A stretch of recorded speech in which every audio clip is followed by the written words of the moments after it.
last week with very little help from Republicans and no help from you at all that would have prevented harmful restraints and stuff like that with kids in school. You know, some kids had died when a 230-pound teacher sat on the kid. Other kids have been restrained, and the impact falls largely on disabled kids. So every now and then there's a real head scratcher, and I wonder how anyone can possibly vote against a bill like that. Because 31 states already have legislation regarding this. I got to back up to keep you in there. But 31 states already have legislation regarding this. And the fact is, it's better handled at a school district level. But not if kids are already dying, right? Well, on the other hand, you can say, you can find any problem that's severe.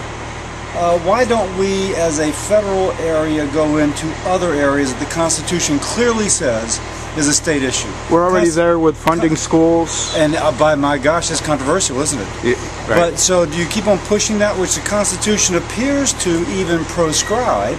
But no, we're going to disregard the Constitution. Of course, this is an issue we care passionately about. Of course, it's an issue that we're concerned about for those children. But the Constitution puts certain limits upon. You really think the Constitution was made to make the federal government that weak that it couldn't protect children? No one says the federal government's weak. I think clearly what we as Americans have to be concerned about is the ability of the federal government to reach in. And it reaches in first. Even when it's reaching in to protect children. And it doesn't cost any money at all. But on the other hand, does this mean that a football coach can't give licks to a player? I got licks when I was a player. Are you a lawyer? I'm not. So the issue is that with every time there's a place where you draw the line. But right now there is a question of whether or not the federal government is going to usurp the freedom.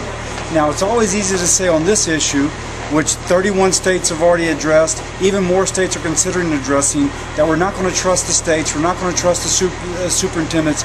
We from Washington, D.C. are much wiser than that. Well, they can do more. This sets a floor, not a ceiling. I reject that premise. I say the local superintendent, the statewide officials are the place where we should trust. Well, the reason this legislation came about because it was a GAO report citing all the abuses.